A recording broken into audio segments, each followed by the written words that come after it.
السلام عليكم.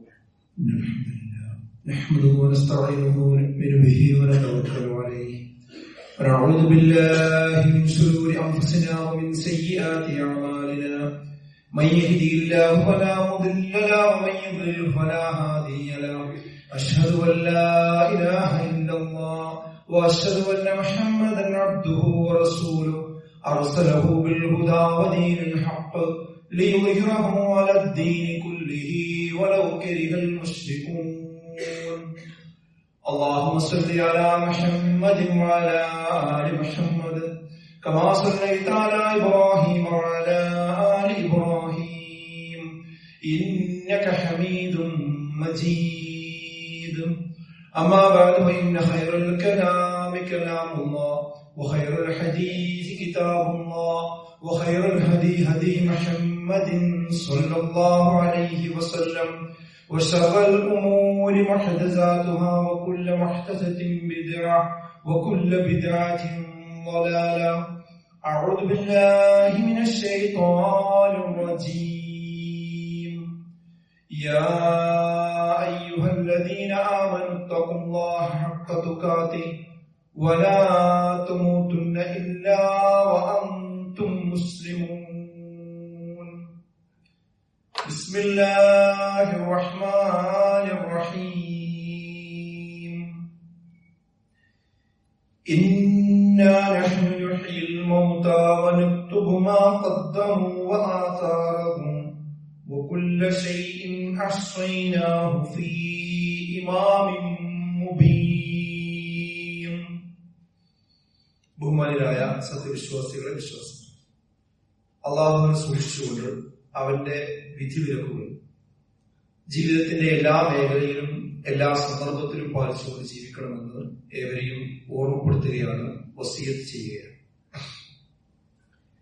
ഇമാം ഷാത്തുബി റഹിമഹുള്ളയുടെ ഒരു വാക്ക് ഈ കാലഘട്ടത്തിൽ വളരെ പ്രസക്തമാണ്. ആ വാക്ക് ഇപ്രകാരമാണ്: قال الإمام الشاطبي رحمه الله طوبى لمن مات وماتت معه ذنوبه. മരിക്കുമ്പോൾ തന്റെ തിന്മകളും കൂടെ മരിച്ചു തീരുന്നവന് മംഗളം. വൽവൈലു തുവീലു ലിമൻ യമൂതു വതബഖാ ദുനൂബുഹു മിഅത സനത്തിൻ വമിഅതൈ സനത്തിൻ. മരിച്ച ശേഷവും 100ഉം 200ഉം വർഷങ്ങൾ തന്റെ തിന്മകൾ അവശേഷിക്കുകയും യുഅദ്ദബു ബിഹാ ഫീ ഖബ്രിഹി വയുസ്അലു അൻഹാ ഇലാ ഇൻഖിറാദിഹാ.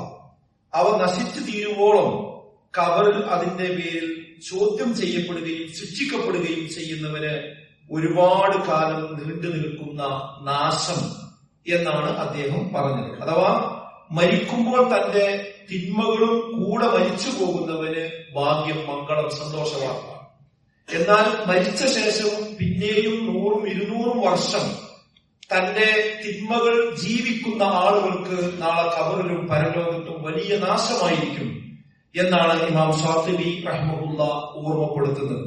അഥവാ ഏതൊരു കാര്യവും നമ്മൾ തുടങ്ങി വെക്കുമ്പോൾ ശ്രദ്ധിച്ചിട്ടില്ല എങ്കിൽ അത് തെറ്റായ തിന്മയായ കാര്യങ്ങളാണ് നമ്മൾ ജീവിതകാലത്ത് തുടങ്ങി വെച്ചതെങ്കിൽ അത് പിന്നെ നമ്മൾ മരണപ്പെട്ടാലും അതിന്റെ ഒരു പ്രശ്നം നമ്മളെ ബാധിച്ചുകൊണ്ടിരിക്കും. അതാണ് ഇതിന്റെ അടിസ്ഥാനം. അതാണ് നമ്മൾ മരിച്ചാലും ജീവിക്കുന്ന തിന്മകൾ എന്ന് പറയാൻ കാരണം. നമ്മളായിട്ടൊരു തിന്മ നാട്ടിൽ തുടങ്ങി വെച്ചാൽ, ഒരു കുടുംബത്തിൽ തുടങ്ങി വെച്ചാൽ, ഒരു സ്ഥാപനത്തിൽ തുടങ്ങി വെച്ചാൽ, ഒരു സമൂഹത്തിൽ തുടങ്ങി വെച്ചാൽ അത് പിന്നെ നമ്മൾ മരണപ്പെട്ടാലും ആ തിന്മക്ക് അവസാനം ഉണ്ടാവില്ല. ആ തിന്മ ഒരുപാട് ആളുകൾ ചെയ്യാൻ കാരണമാവുക നമ്മൾ തുടങ്ങി വെച്ചു എന്നതായി. അതുകൊണ്ട് തന്നെ അങ്ങനെ നിങ്ങൾ ചെയ്തു പോയാൽ അയാൾക്കാണ് ഏറ്റവും വലിയ നാശം വരാനിരിക്കുന്നത് എന്നാണ്. അണുമണി തൂക്കം നന്മയാവട്ടെ അത് നിങ്ങൾ കാണും. അതുപോലെ അണുമണി തൂക്കം തിന്മയാവട്ടെ അത് കളിയെ. ദർറ വാക്കിന് ഈ ഓടൊക്കെ പൊട്ടിയാലുണ്ടല്ലോ, അതിന്റെ ഉള്ളിൽ ഒരു വെളിച്ചം വരും. ഓട്ടവെയിൽ എന്ന് സാധാരണ അതിന് പേര് പറയാറുണ്ട്. ആ വെയിലിൽ നോക്കിക്കഴിഞ്ഞാൽ ഒരു പൊടികളൊക്കെ ധൂളികളായിട്ട് ഇങ്ങനെ പാറി പറക്കുന്നതാണ്.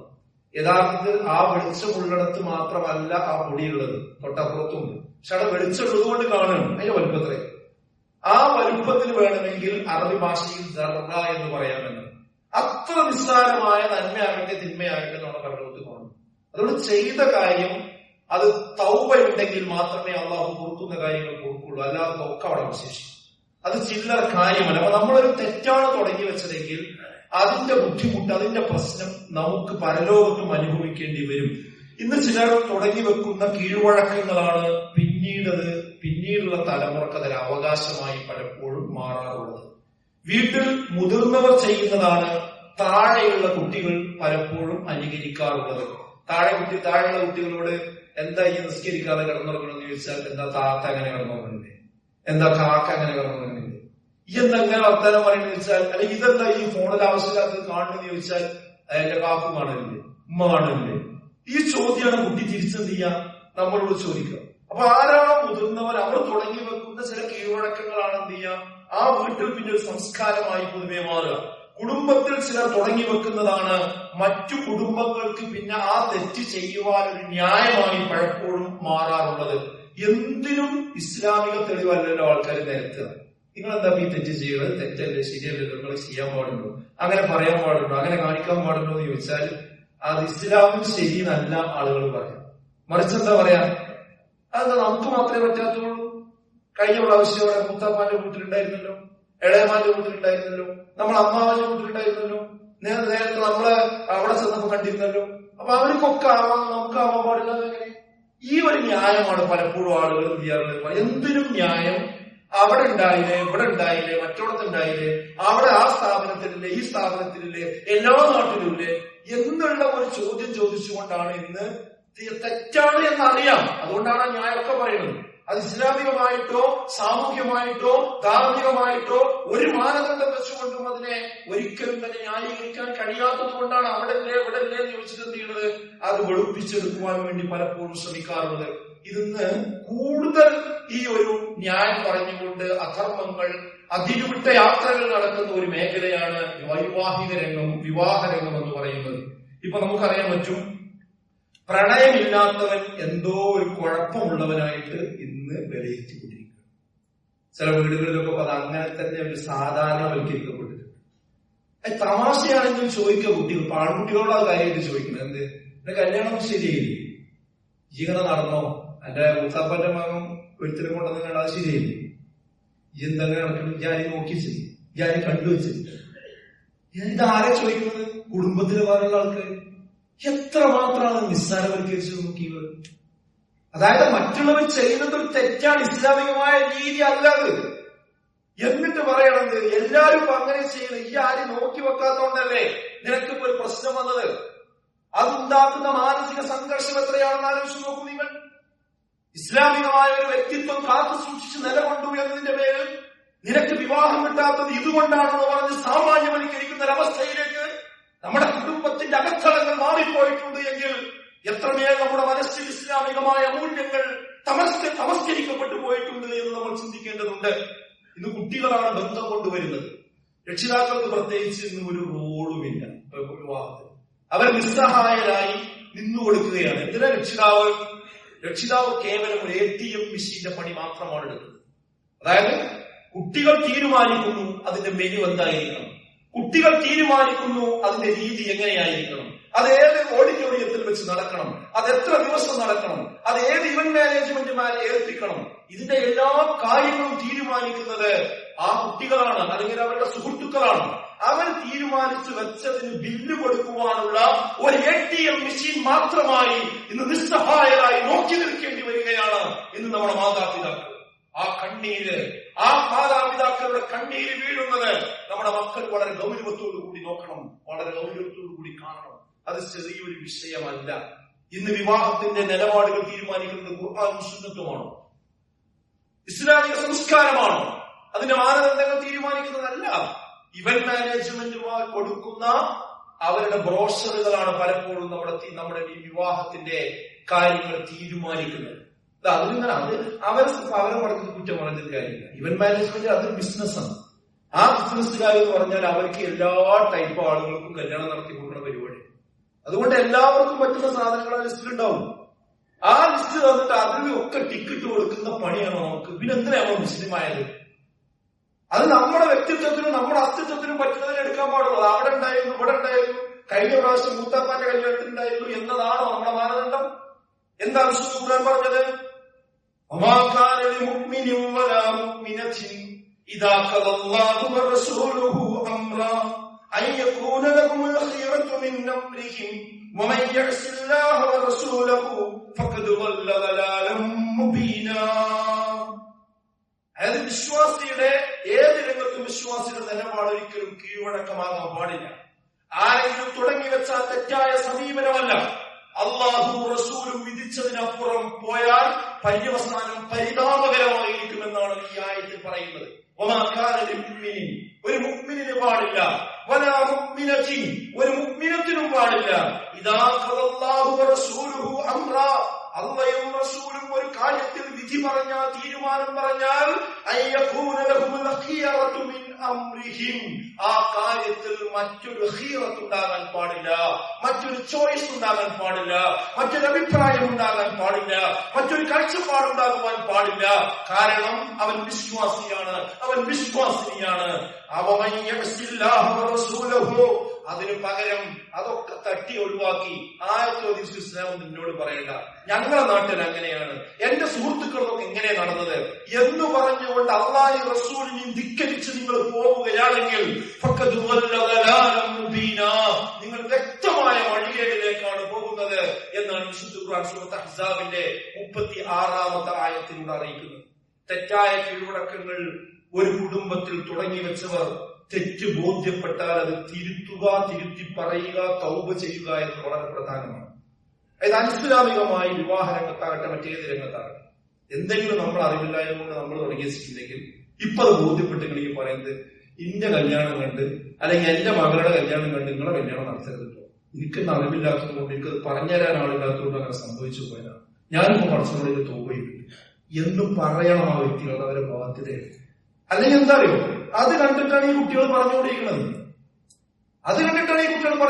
ഈ പ്രണയ വിവാഹത്തിലൊക്കെ വളരെ അതിശക്തമായി മുന്നേറുന്ന കുട്ടികൾ അവസാനം പറയുന്ന ഞാൻ എന്താ മൂത്താപ്പാന്റെ മകൾ അങ്ങനെയല്ലേ, അമ്മോന്റെ മകൾ അങ്ങനെയല്ലേ, അവരൊക്കെ ചെയ്തത് എനിക്ക് ചെയ്തൂടെ, ഇതിൽ അവകാശമായിട്ടാണ് കുട്ടികൾ ചോദിച്ചുകൊണ്ടിരിക്കുന്നത്. തെറ്റാണെന്ന് പോലും മനസ്സിലാണില്ല. അതുകൊണ്ടാണ് ഞാൻ പറയുന്നത്, നമ്മൾ ചെയ്ത തെറ്റുകൾ വേറൊരാൾക്ക് എന്താവരുത്, അത് അവർക്കൊരു വളമായി, അവർക്കൊരു വഴിയായി നമ്മൾ വെട്ടിക്കൊടുക്കരുത്, അതിന് നമ്മൾ അരിഞ്ഞൊന്നു കൊടുക്കരുത് എന്ന് നമ്മൾ മനസ്സിലാക്കണം. എന്തത് ഇത്ര ഗൗരവത്തിൽ പറയാൻ കാരണം എന്നറിയും, നമ്മൾ തുടങ്ങി വെച്ചൊരു തെറ്റിന്റെ കാരണത്താൽ വേറുള്ളവരത് സ്വാധീനിച്ചവർ ചെയ്താൽ അതിന് ഉത്തരവാദിത്വം നമുക്കുണ്ട് എന്നാണ്. ആ പാപത്തിൽ നിന്ന് ഒട്ടും കുറയാതെ നമ്മളും അത് അനുഭവിക്കേണ്ടി വരും. 29-ാം അധ്യായം 13-ാമത്തെ ആയത്ത് നോക്കൂ നിങ്ങൾ. വലയഹ്മിലുന്ന അസ്ഖാലഹും വലയഹ്മിലുന്ന അവർ ഏറ്റെടുക്കുക തന്നെ ചെയ്യും, അസ്ഖാലഹും തങ്ങളുടെ ഭാരങ്ങളെ, വഅസ്ഖാലം മഅ അസ്ഖാലിഹിം അവരുടെ ഭാരങ്ങളോട് കൂടി കുറെ മറ്റു ഭാരങ്ങളും, സ്വന്തം തെറ്റും ഭാര പ്രശ്നങ്ങളും ഉണ്ടാവും, അതിന്റെ കൂടെ മറ്റു ഭാരങ്ങൾ കൂടി അവർ ഏറ്റെടുക്കേണ്ടി വരും. വലയുസ്അലുന്ന ചോദിക്കപ്പെടുകയും ചെയ്യും, യൗമൽ ഖിയാമത്ത് നാളിൽ അമ്മാ കാനൂ യഫ്തറൂൻ അവർ കെട്ടിച്ചമച്ച് പറഞ്ഞ കാര്യങ്ങളെ കുറിച്ചൊക്കെ പരലോകത്ത് ചോദ്യം ചെയ്യപ്പെടുകയും ചെയ്യും. 16-ാം അധ്യായം 25-ാമത്തെ ആയത്തിലൂടെ അല്ലാഹു പറഞ്ഞു, ലയഹ്മിലു ഔസാറഹും കാമിലതൻ യൗമൽ ഖിയാമ ഖിയാമത്ത് നാളിൽ അവർ തങ്ങളുടെ ഭാരങ്ങളെ പൂർണ്ണമായി വഹിക്കാൻ വേണ്ടിയാണ്. യാതൊരു അറിവുമില്ലാതെ ആളുകളെ വഴിതെറ്റിച്ചതിന്റെ കാരണത്താൽ ആ കുറ്റഭാരങ്ങൾ അവർ പൂർണ്ണമായി ഏറ്റെടുക്കേണ്ടി വരും. അവർ വഹിക്കുന്നത് എത്ര മോശപ്പെട്ട തിന്മയാകുന്നു എന്നാണ് വിശുദ്ധ ഖുർആൻ ഓർമ്മപ്പെടുത്തുന്നത്. ഹദീസിൽ തെളിവ് കാണാൻ പറ്റും. ആരെങ്കിലും ഒരു സന്മാർഗത്തിലേക്ക് ക്ഷണിച്ചാൽ പിന്തുടർന്നവനും ആ പ്രതിഫലമുണ്ട്. അതായത് ആ ചെയ്ത കാര്യം അവനെ പിന്തുടർന്ന് ആരൊക്കെ ചെയ്തോ അതിന്റെ ഒക്കെ കൂലി ആർക്ക് കിട്ടും, ഇത് തുടങ്ങി വെച്ചവന് കിട്ടും. എന്നാൽ അതിൽ നിന്ന് യാതൊരു കുറവും വരാതെ തന്നെ, മറ്റൊരു അതിന് എന്തൊരു കുറവും വരാതെ തന്നെ എന്ത് ചെയ്യും, ഇത് തുടങ്ങി വെച്ചാൾക്ക് അതിന് കൂലി കിട്ടും. അതിന് നേരെ ഇതിനും പറഞ്ഞു, എന്നാൽ ഒരു തെറ്റായ കാര്യത്തിലേക്കാണ് നിങ്ങൾ ഒരാളെ ക്ഷണിച്ചതെങ്കിൽ, ഒരു തിന്മയാണ് നിങ്ങൾ തുടങ്ങി വെച്ചതെങ്കിൽ, അതിനാണ് ആളുകൾക്ക് വഴികൾ വെട്ടിക്കൊടുത്തതെങ്കിൽ, അതാണ് നിങ്ങൾ വഴി കാണിച്ചു കൊടുത്തതെങ്കിൽ,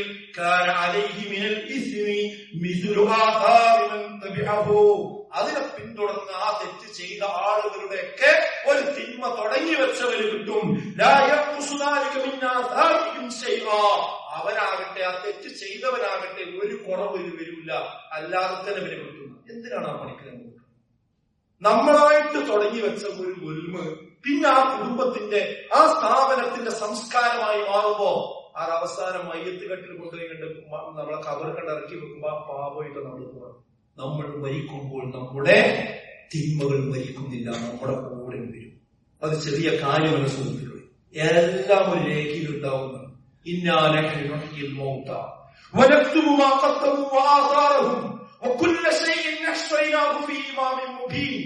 നിങ്ങൾ മരിപ്പിച്ചതിന് ശേഷം ജീവിപ്പിക്കുന്നത് നാം ആകുന്നു. പിന്നെ എന്താ പറയുന്നത്? എന്താ വലത്തുമു കത്തതാണെന്ന അർത്ഥം ഞാൻ എഴുതി വെക്കുകയും ചെയ്യും. നിങ്ങൾ മുൻകൂട്ടി ചെയ്ത കാര്യങ്ങൾ അവിടെ അവസാനിപ്പിച്ചില്ല, അവിടെയാണ് പോയിന്റ്. തൊട്ടടുത്ത വാദങ്ങളാണ് നമ്മൾ ഓർത്തു വെക്കേണ്ടത്. എന്താ പറഞ്ഞത്? അതിന്റെ അനന്തരഫലങ്ങളും. നമ്മൾ തുടങ്ങി വെച്ചത് നന്മയാകട്ടെ, ആ നന്മയുടെ അനന്തരഫലങ്ങൾ ഈ ദാറുൽ ഖുർആനിൽ വെച്ചുകൊണ്ടാണല്ലോ നമ്മൾ സംസാരിക്കുന്നത്. ഇതൊരു നന്മയാണ്, ഇതൊരു പ്രകാശത്തിന്റെ ഗോപുരമാണ്. ഇതിനുവേണ്ടി ഭൂമി തന്നവരും, ഇതിനുവേണ്ടി പണം തന്നവരുണ്ട്, ഇതിനുവേണ്ടി സഹായിച്ചവരുണ്ട്, ഇതിനുവേണ്ടി പ്രാർത്ഥിച്ചവരുണ്ട്, ഇതിന് തുടക്കം കുറിച്ചവരുണ്ട്. അവർ വഫാത്തായാലും അവരുടെ നീയത്ത് ശരിയായിരുന്നുവെങ്കിൽ അവരുടെ ഖബറിലേക്ക് എന്ത് ചെയ്യും? ഇതിൽ നിന്നുള്ള ആ നന്മകൾ ഇങ്ങനെ എത്തിക്കൊണ്ടിരിക്കും. ഒരാളുകൾ വരുമ്പോഴും സുജൂദ് ചെയ്യുമ്പോഴും പ്രാർത്ഥിക്കുമ്പോഴും അതിന്റെ ഒക്കെ കൂലി കിട്ടിക്കൊണ്ടിരിക്കും. അള്ളാഹു നൽകുമാറാകട്ടെ. എന്നാൽ നേരെ തിരിച്ചുണ്ട്. നമ്മൾ തുടങ്ങി വെച്ചത് ഒരു തിന്മയുടെ കൂടാരമാണ് എങ്കിൽ, ആ തിന്മയുടെ കൂടാരം ഉദ്ഘാടനം ചെയ്തുകൊണ്ടാണ് നമ്മൾ മരണപ്പെട്ടു പോയതെങ്കിൽ, പിന്നെ അവിടെ വെച്ച് നടക്കുന്ന എന്തെല്ലാം ഉണ്ടോ അതിന്റെ ഒക്കെ ഒരു പങ്ക് നമ്മളിലേക്കും വരും. അതിന്റെ അനന്തരഫലങ്ങളും എല്ലാ കാര്യങ്ങളും വ്യക്തമായ ഒരു രേഖയിൽ നാം രേഖപ്പെടുത്തി വെച്ചിട്ടുണ്ട് എന്നാണ്. ഒരു രേഖ, അത് ഇടത്തെ കയ്യിലാ ഗ്രന്ഥം തരും അങ്ങനത്തെ ആൾക്കാർ, അത് വായിക്കേണ്ടി രക്ഷപ്പെടുന്നില്ല. അതോട് തുടങ്ങി വെക്കുമെന്ന് നല്ലോണം ആലോചിക്കുക. എല്ലാ അന്യായമായ കൊലകളുടെയും ഒരു പങ്ക് ആദമിന്റെ ഒരു സന്തതിക്കുണ്ട് എന്നാണ്. ആദമിന് 2 കുട്ടികളുണ്ടായിരുന്നു. അതിൽ അങ്ങോട്ടും തർക്കം ഉണ്ടായിട്ട് ഒരുത്തം മറ്റവനെ കൊണ്ടു, അല്ലേ? ആദ്യത്തെ കൊലയാളികളാണ്. അതിനെ കുറിച്ച് റസൂൽ പറഞ്ഞാൽ എന്താ? നബി സല്ലല്ലാഹു അലൈഹി വസല്ലം ലൈസ മിൻ നഫ്സിൻ തുഖ്തൽ മുൽമൻ ഇല്ലാ കാന അലാ ഇബ്നി ആദം അൽ-അവ്വലി കിഫിലും മിൻഹാ. ഈ ഭൂമിയിൽ അന്യായമായി നടക്കുന്ന ഏതൊരു കൊലയാകട്ടെ, ആ കൊലയുടെ പാപത്തിന്റെ ഒരു പങ്ക് ആദമിന്റെ ആ ഒന്നാമത്തെ ആ സന്തതിയായ കൊലയാളിയിലേക്ക് മടങ്ങാതിരിക്കുകയില്ല എന്നാണ്. ചില്ലറ വിഷയമാണ്. ആ കൊല എന്നൊരു സംഗതി മനുഷ്യനെ കൊല്ലുക എന്നത് കാണിച്ചു കൊടുത്തത് ആദ്യമാണ്. അതുകൊണ്ട് നമ്മൾ ഓരോ തെറ്റ് കാണിച്ചു കൊടുത്തത് എന്തായിരിക്കും അവസ്ഥ? അത് കുടുംബത്തിലാകട്ടെ, നാട്ടിലാകട്ടെ, സമൂഹത്തിലാകട്ടെ, സ്ഥാപനത്തിലാകട്ടെ. അതുകൊണ്ട് നാം മരണപ്പെടുമ്പോൾ നമ്മുടെ തിന്മകളും സുഹൃത്തുക്കളെ മരിച്ചു തീരണം, തൗബ ചെയ്ത് മരിച്ചു തീരണം. നമ്മൾ മരിച്ചാലും മരിക്കാത്ത തിന്മകൾ ഒരിക്കലും നമുക്കുണ്ടാകുവാൻ പാടില്ല. സ്വർഗാനുരാഗത്തിന് വാതിൽ തുറന്നു കൊടുക്കുന്നതും അതിനെ മഹത്വവൽക്കരിക്കുന്നതും നാം മരിച്ച ശേഷവും മരിക്കാത്ത തിന്മകളായി അവശേഷിക്കും. ലഹരിയുടെ തുടക്കത്തിനും വ്യാപനത്തിനും വേണ്ടി കരാറുകളിൽ ഒപ്പുവെക്കുന്നതും അതിനാവശ്യമായ സംവിധാനങ്ങൾ തുടങ്ങി വെക്കുന്നതും നാം മരിച്ച ശേഷവും മരിക്കാത്ത തിന്മകളായി ശേഷിക്കും. സമ്പത്തും ജീവനും അപഹരിക്കുന്ന ഗെയിമിന്റെ ലോകത്തേക്ക് കൂട്ടുകാരെ കൂട്ടിക്കൊണ്ടുപോകുന്ന കൂട്ടുകാർ ശ്രദ്ധിക്കുക, നാം മരിച്ച ശേഷവും മരിക്കാത്ത ഒരു തിന്മയാണത്. അവിഹിത ബന്ധങ്ങൾക്കും ലൈംഗികാസ്വാദനങ്ങൾക്കും വേണ്ടിയുള്ള പ്രത്യേക സൈറ്റുകളും ആപ്പുകളും ഉണ്ടാക്കുന്നതും അത് സമൂഹത്തിൽ പരിചയപ്പെടുത്തി കൊടുക്കുന്നതും നാം മരിച്ച ശേഷവും മരിക്കാത്ത തിന്മകളാണ് എന്ന് ഓർത്തു വെക്കണം. ഹറാമായ ബിസിനസ്സുകൾക്ക് ആ ബിസിനസ്സുകൾക്ക് ആരംഭം കുറിക്കുന്നതും അത് ഉദ്ഘാടനം ചെയ്യപ്പെടുന്നതും നാം മരിച്ച ശേഷവും മരിക്കാത്ത തിന്മകളാണെന്ന് ഓർക്കണം. അശ്ലീല വീഡിയോ ഉണ്ടാക്കി ഓൺലൈനിൽ അപ്ലോഡ് ചെയ്യുന്നത് നാം മരിച്ച ശേഷവും മരിക്കാത്ത തിന്മകളാണെന്ന് ഓർക്കണം. നമ്മൾ മരിച്ചാലും നമ്മൾ അപ്ലോഡ് ചെയ്ത ആ തിന്മ ആസ്വദിക്കുന്ന ധാരാളം ആളുകളിലൂടെ ഉണ്ടാകും. ലോട്ടറികളിലേക്കും പലിശയിലേക്കും തന്റെ കുടുംബങ്ങളെ കണക്ട് ചെയ്തു കൊടുക്കുന്നവർ നാം മരിച്ച ശേഷവും മരിക്കാത്ത മരിക്കാത്ത ഒരു തിന്മയിലേക്കാണ് നമ്മുടെ കുടുംബത്തെ എത്തിച്ചിട്ടുള്ളത് എന്ന് ആലോചിക്കണം. സ്ത്രീയും പുരുഷനും പാലിക്കേണ്ട ഇസ്ലാമിക മര്യാദകൾ കാറ്റിൽ പറത്തി വർഷങ്ങളോളം പ്രണയിച്ചു നടക്കുകയും ശേഷം വിവാഹം കഴിക്കുകയും ചെയ്യുന്ന സംസ്കാരം ഒരു കുടുംബത്തിന്റെ ഉള്ളിലേക്ക് തുടങ്ങി വെക്കുകയും അത് പിൻതലമുറ അത് തുടർന്നു വരികയും ചെയ്യാൻ കാരണക്കാരായ ആരാണോ അവർ ഓർക്കുക, അവർ മരിച്ച ശേഷവും മരിക്കാത്ത തിന്മയായിരിക്കും അത്. സ്ത്രീവേഷം കെട്ടുന്ന പുരുഷനും പുരുഷവേഷം കെട്ടുന്ന സ്ത്രീയും ശപിക്കപ്പെട്ടിരിക്കുന്നു എന്ന പ്രവാചകവചനം കാറ്റിൽ പറത്തി ഒരു വീട്ടിൽ, അതല്ല ഒരു കുടുംബത്തിൽ, അതല്ല ഒരു സ്ഥാപനത്തിൽ ജെൻഡർ ന്യൂട്രൽ വേഷം കൊണ്ടുവരാൻ ആരൊക്കെ ഒത്താശ ചെയ്തു കൊടുത്തുവോ അവർ മരണപ്പെട്ടാലും മരിക്കാത്ത ഒരു തിന്മയായിരിക്കുമെന്ന് മനസ്സിലാക്കണം. ക്യാമറ കണ്ണുകളെ ആകർഷിക്കും വിധം കൊഞ്ചിക്കുഴഞ്ഞും കോസ്മെറ്റിക്സ് ഉപയോഗിച്ചും സുഗന്ധം പൂശിയും ആടിത്തിമർക്കുന്ന റീൽസ് സംസ്കാരം ആദ്യമായി ഒരു വീട്ടിലേക്ക്, ഒരു കുടുംബത്തിലേക്ക്, ഒരു വിദ്യാലയത്തിലേക്ക്, ഒരു സമൂഹത്തിലേക്ക് ആരാണോ കൊണ്ടുവന്നത് അവർ മരിച്ച ശേഷവും മരിക്കാത്ത തിന്മയായിരിക്കുമത്. മദ്യത്തിനും മയക്കുമരുന്നിനും അവിഹിതങ്ങൾക്കും യഥേഷ്ടം അവസരമൊരുക്കുന്ന നൈറ്റ് ലൈഫ് സംസ്കാരം ഗ്രാമപ്രദേശങ്ങളിലേക്ക് പോലും കൊണ്ടുവന്ന് അതൊരു വലിയ ഭരണ നേട്ടമായി ഉയർത്തിപ്പിടിക്കുന്നവർ ആരൊക്കെ തന്നെയായിരുന്നാലും അത് നാം മരിച്ചു പോയാലും മരിക്കാത്ത തിന്മയായിരിക്കും അവിടെ അവശേഷിക്കുക എന്ന് മനസ്സിലാക്കണം. മനുഷ്യ സൗഹാർദ്ദം പുഷ്കരമാക്കുന്നതിന് പകരം അതിന്റെ മറവിൽ ഏകദൈവ വിശ്വാസവും ബഹുദൈവത്വവും തമ്മിൽ ലയിപ്പിക്കും വിധം കൂടുപോലെ മുളച്ചു വരുന്ന പുതിയ മതസൗഹാർദ്ദ വേദികൾക്ക് ആരൊക്കെ എവിടെയൊക്കെ അതിന് തുടക്കം കുറിക്കുന്നുവോ അവർ മരണപ്പെട്ടാലും മരിക്കാത്ത ഒരു തിന്മ കൊണ്ടാണ് അവർ കടന്നു പോകുന്നത് എന്ന് ഓർക്കേണ്ടതുണ്ട്. ഇങ്ങനെ പറഞ്ഞു പോകുകയാണെങ്കിൽ ഒരുപാട് പറയാനുണ്ട്. അതുകൊണ്ട് നമ്മൾ ചെയ്യണ കാര്യങ്ങൾ സുഹൃത്തുക്കളെ നല്ലോണം ആലോചിക്കുക. ഇതൊക്കെ അള്ളാഹു റസൂൽ അനുവദിക്കുന്നതാണ്, ഇത് ഹറാമാണ്, ഹലാലാണ്, ശിർക്കാണ്, വിദഗ്ധാണ്, ഇതൊക്കെ നോക്കിയിട്ട് വളരെ കാര്യം ചെയ്യാം. അല്ലാതെ ഈ സോഷ്യൽ മീഡിയന്റെ ട്രെൻഡും റീൽസിൽ കാണുന്നതും അത് അപ്പടി കോപ്പിയടിക്കുകയാണെങ്കിൽ എന്തിനാ നമ്മൾ ആവശ്യമില്ല.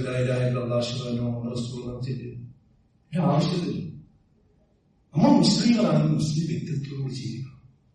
അല്ലാതെ വെള്ളത്തിൽ ഒഴിച്ച പാത്രത്തിൽ ഒഴിച്ച വെള്ളം പോലെ എവിടെ ചെന്നാലും രൂപമാകുന്ന ഒരു സ്വഭാവം എല്ലാവരും വിശ്വസിക്കുന്നതാണ്. അല്ലാഹു നമ്മെ എല്ലാവരെയും കാത്തിരക്ഷിക്കുമാറാകട്ടെ. അൽഹംദുലില്ലാഹ് വസ്സലാത്തു വസ്സലാമു അലാ റസൂലില്ലാഹ് വഅലാ ആലിഹി വസ്സഹ്ബിഹി അജ്മഈൻ. അമ്മാ ബഅദ്. ബഹുമാനരായ സത്യവിശ്വാസികളെ വിശ്വസിക്കുക, അല്ലാഹുവിനെ സൂക്ഷിച്ചുകൊണ്ട് ജീവിക്കണമെന്ന് ഒരിക്കൽ കൂടി ഓർമ്മപ്പെടുത്തുകയാണ്, വസിയത്ത് ചെയ്യുകയാണ്. തവക്കുൽ അഥവാ ഫലമേൽപ്പിക്കുക എന്ന വാക്ക് വിശ്വാസികൾക്ക് ഏറെ പരിചയമുള്ള ഒരു വാക്ക്. അള്ളാഹുവിന്റെ മേലായിരിക്കട്ടെ സത്യവിശ്വാസികൾ ഫലമേൽപ്പിക്കുന്നത് എന്നത് വിശുദ്ധ ഖുർആനിൽ ഒട്ടനവധി തവണ ആവർത്തിച്ച ഒരു കാര്യമാണ്. റസൂലുള്ളാഹി സ്വല്ലല്ലാഹു അലൈഹി വസല്ലമയുടെ അടുക്കൽ ഒരാൾ വന്നിട്ട് ചോദിച്ചു, റസൂലേ, ഞാൻ ഒട്ടകത്തെ കെട്ടിയിട്ടാണോ അള്ളാഹുവിൽ ഫലമേൽപ്പിക്കേണ്ടത്, അതോ അള്ളാഹുവിൽ ഫലമേൽപ്പിച്ചിട്ടാണോ കെട്ടേണ്ടത്? ചോദ്യം. അപ്പൊ റസൂലുള്ളാഹിനെ കൊടുത്ത് മറുപടി എന്ന് ചോദിച്ചാൽ, ആദ്യം ഒട്ടകത്തെ കെട്ടി എന്നിട്ട് ഫലമേൽപ്പിക്കുക. പഠിച്ചോനെ ഈ ഒട്ടകം നഷ്ടപ്പെടരുത്, എന്നിട്ട് അതിന് വേണ്ടി പ്രാർത്ഥിക്കുക. അപ്പൊ അതിന് മനസ്സ് വലിയ വിശാലമായ അർത്ഥമുള്ള കാര്യമാണ്. നമ്മുടെ ജീവിതത്തിൽ വരുന്ന ഏത് പ്രതിസന്ധിയാകട്ടെ, പ്രയാസമാകട്ടെ, ബുദ്ധിമുട്ടാകട്ടെ, അതിനാദ്യം നമ്മളെ കൊണ്ട് ചെയ്യാൻ കഴിയുന്ന വിഹിതം നമ്മൾ ചെയ്യണം. ഉപജീവനത്തെ പറ്റി റസൂലുള്ളാഹി പറഞ്ഞു, പക്ഷികൾക്ക് ഉപജീവനം നൽകുന്നത് പോലെ ഞാൻ നിങ്ങൾക്ക് ഉപജീവനം നൽകും. എന്താ പക്ഷിന്റെ പ്രത്യേകത? അതും ഹദീസിലുണ്ട്. ഒഴിഞ്ഞ വയറുമായി രാവിലെ അത് കൂട്ടിൽ നിന്ന് പുറത്തു പോകും, വൈകുന്നേരം ആവുമ്പോൾ നിറഞ്ഞ വയറുമായിട്ട് തിരിച്ചു വരികയും ചെയ്യും. അതിലെന്താ പ്രത്യേകത എന്നറിയോ? ഒഴിഞ്ഞ വയറുമായിട്ട് കൂട്ടിൽ കിടന്നുറങ്ങി എന്നല്ല പറഞ്ഞത്, ഒഴിഞ്ഞ വയറുമായിട്ട് ചിറകടിച്ച് ചെയ്തു പറന്നുപോയി എന്നാണ്.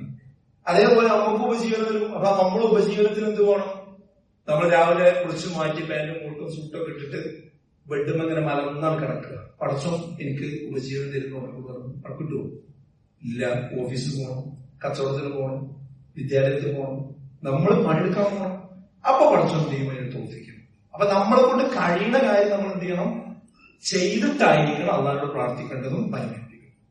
ഞാനത് പറയാനൊരു കാരണം എന്താണെന്ന് വെച്ചാൽ, ഇപ്പോ ഈ SIR-മായി ബന്ധപ്പെട്ടുകൊണ്ട് അതിന്റെ അവസാന ഘട്ടത്തിലേക്ക് നീങ്ങിക്കൊണ്ടിരിക്കുകയാണ്. December 4 അത് അപ്ലോഡ് ചെയ്യേണ്ട അവസാനത്തെ സമയം, PLO-മാർ അപ്ലോഡ് ചെയ്യേണ്ട അവസാനത്തെ സമയം. ഇപ്പൊ ആരെങ്കിലും ഫോം കൊടുക്കാത്തവരുണ്ടെങ്കിൽ അത് കൊടുത്തേ പറ്റൂ, നിർബന്ധമായിട്ട് കൊടുത്തേക്കും. ഇനി അത് BLO വരട്ടെ എന്ന കാത്തിരിക്കാൻ ഒരു കാരണവശാലും പാടില്ല.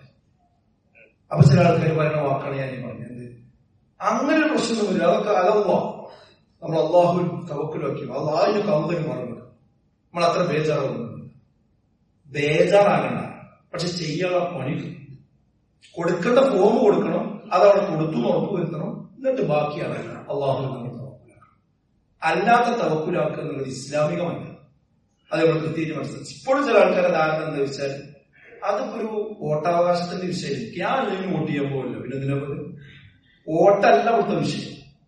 9ാമത്തെ പ്രാവശ്യമാണ് SIR വരുന്നത് നമ്മുടെ രാജ്യത്ത് സ്വാതന്ത്ര്യത്തിന് ശേഷം. എന്ത് 8 പ്രാവശ്യം ഇതുപോലെ ചർച്ച വരായിരുന്നത്? ആർക്കെങ്കിലും ഓർമ്മയുണ്ടോ? ഇവിടെ പ്രായമുള്ള ആൾക്കാർ ആർക്കെങ്കിലും ഓർമ്മയുണ്ടോ? എന്തേ ചർച്ച വരായിരുന്നത്? ഇപ്പൊ ചർച്ച വരാനുള്ള കാരണം നമ്മുടെ രാജ്യത്ത് ഒരു പുതിയ നിയമം പാസ്സാക്കപ്പെട്ടിട്ടുണ്ട്. ആ നിയമം എന്താ? പൗരത്വ ഭേദഗതി നിയമമാണ്. ആ നിയമം അനുസരിച്ച് മുസ്ലിങ്ങൾ അല്ലാത്തവർക്കൊക്കെ മറ്റു 6 രാജ്യങ്ങളിൽ നിന്ന് വന്ന ആളുകൾക്ക് പൗരത്വം കൊടുക്കാം, മുസ്ലിങ്ങൾക്ക് മാത്രം കൊടുക്കാൻ പാടില്ല. ഇതാ നിയമം. രാജ്യത്ത് പാസ്സാക്കിയ വിവേചനത്തിലുള്ള നിയമമാണ്. ആ നിയമം പാസ്സാക്കപ്പെട്ട ഒരു രാജ്യത്താണ് ഇതുവരെ ഇല്ലാത്ത രീതിയിൽ ഫോം പൂരിപ്പിച്ചിട്ട് അഭ്യസ്ത വിദ്യരായ ആളുകൾക്ക് പോലും കൺഫ്യൂഷൻ എന്തുകൊണ്ട് തീരുന്നില്ല? ഇവിടെയാണ് നമ്മൾ കാര്യങ്ങൾ മനസ്സിലാക്കുക. അതുകൊണ്ട് അത് കൃത്യമായി കഴിവിന്റെ പരമാവധി പൂർത്തിയാക്കിയേ പറ്റൂ. ഇല്ലെങ്കിൽ വേറെ ആർക്കും പ്രശ്നമില്ലല്ലോ എന്ന് ആൾക്കാർ പറയും. വേറെ ആർക്കും പ്രശ്നം ഉണ്ടാവില്ല. പല വഴികളുണ്ട് ഇതിന് പരിഹാരം ഉണ്ടാക്കാൻ. പക്ഷേ മുസ്ലിങ്ങളെ സംബന്ധിച്ചിടത്തോളം അതിന് നിയമപരമായ വഴി കൊണ്ട് പ്രധാനപ്പെട്ട അടങ്ങിയിരിക്കും. ആ ഓർമ്മ നടന്നതാണ്. അതുകൊണ്ട് ആരെങ്കിലും ആ ഫോം കൊടുക്കാത്തവരുണ്ടെങ്കിൽ അതിന് BLOമാർ ഇങ്ങോട്ട് വരട്ടെ എന്ന് പറയാൻ പാടില്ല, അങ്ങോട്ട് കൊണ്ടുപോയി കൊടുക്കണം. കാരണം എന്താണെന്ന് ചോദിച്ചാൽ അവരെ സംബന്ധിച്ചിടത്തോളം ഇനി ഇവര് സാങ്കേതിക പ്രശ്നം നിലവിലുണ്ട്. ഏകദേശം ഒരു BLOവിന് ഏകദേശം 1000, 1500, 1300 ഒക്കെ വോട്ടർമാരുണ്ടാവും. അത് നേരത്തെ ചിട്ടയായി ചെയ്തു വന്ന് പരിചയമുള്ള ഒരു BLO ആണെങ്കിൽ കുറച്ചുകൂടി എളുപ്പമായി അദ്ദേഹത്തിന് അത് അതിന്റെ ആപ്പിൽ അപ്ലോഡ് ചെയ്യാൻ സാധിച്ചു എന്ന് വന്നേക്കാം. എന്നാൽ പുതിയ ആളുകൾ അതുപോലെ തന്നെ അവർക്ക് കിട്ടിയ ആ ഒരു ബൂത്ത് നേരത്തെ ഇത്തരം അടിസ്ഥാന വർക്കുകൾ ചെയ്തു വെക്കാത്ത സ്ഥലങ്ങളാണ് എങ്കിൽ അവിടെ ഒരാളുടേത് കയറ്റാൻ 7 മിനിറ്റ് മുതൽ 10 മിനിറ്റ് വരെ സമയം പിടിക്കുന്നുണ്ട് എന്നാണ് ഉത്തരവാദപ്പെട്ട ആൾക്കാർ പറയുന്നത്. അത് ചെയ്ത ആൾക്കാർ പറയുന്നത്. അതും കൃത്യമായി നെറ്റ് ഉണ്ടെങ്കിൽ. ഇനിയുള്ള ദിവസം എന്ന് പറഞ്ഞാൽ എല്ലാ BLOമാരും ഒന്നിച്ച് ഈ ആപ്പിൽ കയറി ഇത് അപ്ലോഡ് ചെയ്യുന്ന സമയം സ്വാഭാവികമായിട്ടും ഹാങ് ആകാനും സ്ലോവാകാനും സാധ്യത കൂടും. ഇപ്പൊ തന്നെ സ്ലോവാകും. നിങ്ങൾ കണക്കറിയുന്ന ആൾക്കാർക്ക് കൂട്ടി നോക്കി. എത്ര 21-ാം തീയതി അല്ലെ? 4-ാം തീയതിക്ക് എത്ര ദിവസം ഉണ്ട്? ഈ 1200 ഫോം അപ്ലോഡ് ചെയ്യുകയാണെങ്കിൽ ഒരു ദിവസത്തെ ഉറക്കത്തിന്റെ സമയമാണ് ഒഴിവാക്കുക. 8 മണിക്കൂർ ഉറക്കത്തിന് ഒഴിവാക്കുക. ബാക്കി ഒരു 10-16 മണിക്കൂർ തുടർച്ചയായിട്ട് വർക്ക് ചെയ്തില്ല. അങ്ങനെ കഴിയിലെടുക്കുക. തുടർച്ചയായിട്ട് വർക്ക് ചെയ്താൽ പോലും 12 ദിവസവും 12 മണിക്കൂറുമാണ്. 12 ദിവസവും 12 മണിക്കൂർ ദിവസം, അഥവാ 200 മണിക്കൂറുകൾ ആവശ്യം തുടർച്ചയായിട്ട് ചെയ്യണം. അത് ജീവിതകാലം ഉറപ്പല്ലേ? അപ്പൊ എന്താ സംഭവിക്കാൻ പോകുന്നത്? ഈ സാങ്കേതിക പ്രശ്നത്തിൽ നിന്നുകൊണ്ട് അത് അപ്ലോഡ് ആകാതെ പോകും. അത് ബാക്കി അവിടെ അവശേഷിക്കുന്നത് ആ ലിസ്റ്റിൽ കയറുകയില്ല. ഈ ലിസ്റ്റിൽ കയറാണ്ട് ഡിസംബർ 4-ന് നമ്മുടെ ആ പട്ടികയിൽ ഉണ്ടാവുകയില്ല. ഇത് ചെറിയ വിഷയം. അതുകൊണ്ട് ഇങ്ങോട്ട് വരട്ടെ നിൽക്കില്ല, അങ്ങോട്ട് കൊണ്ടുപോയി കൊടുക്കുക. അദ്ദേഹത്തെ സാങ്കേതികമായി സഹായിക്കാൻ കഴിയുന്ന ആളുകൾ സഹായിക്കുക. ഒരിക്കലും BLOമാരെ ശത്രുവായിട്ട് കാണില്ല. അവരെ ഏൽപ്പിച്ച ഉത്തരവായി അവരാകെ പ്രയാസത്തിലും ടെൻഷനിലുമാണ് ചെയ്യാൻ പ്രയാസപ്പെട്ടിരിക്കുന്നത്. അതുകൊണ്ട് അത്തരം കാര്യങ്ങൾ നമ്മൾ ശ്രദ്ധിക്കണം. മാത്രമല്ല മുത്തശ്ശൻ, മാതാവ്, പിതാവ് ഇതൊക്കെയാണ് ബന്ധം കാണിക്കണമെന്ന് അതിന്റെ ആപ്പിലുള്ളത്. പക്ഷെ പലരും നേരത്തെ കിട്ടിയ നിർദ്ദേശം അനുസരിച്ച് സഹോദരന്, സഹോദരി ഇവരുടെ ബന്ധങ്ങളൊക്കെ അതിൽ കാണിച്ചിട്ടുണ്ട്. പക്ഷെ അതൊന്നും ആപ്പിൽ കയറ്റാൻ മാർഗങ്ങളില്ല. അങ്ങനത്തെ ഒരുപാട് കൺഫ്യൂഷനുകൾ ഈ വിഷയത്തിൽ നിലനിൽക്കുന്നുണ്ട്. അതുകൊണ്ട് നമ്മൾ ചെയ്യാനുള്ള കാര്യം ചെയ്യണം, കൃത്യമായി ചെയ്യണം. നമ്മുടെ വീട്, നമ്മുടെ കുടുംബം, നമ്മുടെ അയൽവാസികൾ, നമ്മുടെ സുഹൃത്തുക്കൾ, നമ്മുടെ കെട്ടിച്ചയച്ചവർ, വിദേശത്തുള്ളവർ, ഇവരോടൊക്കെ അങ്ങോട്ട് പോകും പരസ്പരം സഹകരിച്ചും സംസാരിച്ചും കൊടുത്തില്ലേ വാങ്ങിയില്ലേ എന്നുള്ളൊരു ചർച്ച നമുക്ക്. ആരും പാനിക് ആകേണ്ടതില്ല, ഇതിലാകെ ബേജാറാകേണ്ടതില്ല. ചെയ്യേണ്ട കാര്യം കൃത്യമായിട്ട് ചെയ്യണം, സമയത്ത് ചെയ്യണം. എന്നിട്ട് അള്ളാഹുവിൽ തവക്കുലാക്കണം. അങ്ങനെയുള്ള യഥാർത്ഥ മുത്തഖീകളിൽ മുഅ്മിനീകളിൽ അള്ളാഹു ഉൾപ്പെടുത്തി അനുഗ്രഹിക്കുമാറാകട്ടെ. നമ്മുടെ ജീവിതത്തിൽ വന്നുപോയ ചെറുതും വലുതുമായ എല്ലാ പാവങ്ങളും അല്ലാഹു നമുക്ക് വിട്ടുകൊടുത്ത് മാപ്പാക്കി തരുമാറാകട്ടെ. നാളെ പരലോകത്ത് സ്വർഗത്തിലേക്കും നരകത്തിലേക്കും ആളുകളെ തിരിക്കുമ്പോൾ സ്വർഗത്തിലേക്ക് പോകുന്ന യഥാർത്ഥ മുത്തഖികളിൽ മുഅ്മിനീങ്ങളിൽ അല്ലാഹു നമ്മയും ഉൾപ്പെടുത്തി അനുഗ്രഹിക്കുമാറാകട്ടെ. നമ്മെ തേടി വരുന്ന എല്ലാ വെല്ലുവിളികളും അതിജീവിച്ചുകൊണ്ട് മുന്നോട്ട് പോകുവാനുള്ള കരുത്തും കഴിവും തവക്കുലും അല്ലാഹു എല്ലാവർക്കും പ്രദാനം ചെയ്യുമാറാകട്ടെ. اللهم اغفر للمؤمنين والمؤمنات والمسلمين والمسلمات والأحياء منهم والأموات إنك مجيب الدعوات يا قاضي الحاجات. ربنا اصرف عنا عذاب جهنم إن عذابها كان غراما. ربنا هب لنا من أزواجنا وذرياتنا قرة أعين واجعلنا للمتقين إماما. اللهم أجرنا من النار، اللهم أجرنا من النار، اللهم أجرنا من النار. اللهم اعز الاسلام والمسلمين واذل الشرك والمشركين. ربنا تقبل منا انك انت السميع العليم وتب علينا انك انت التواب الرحيم. ربنا آتنا في الدنيا حسنة وفي الآخرة حسنة وقنا عذاب النار. آمين يا رب.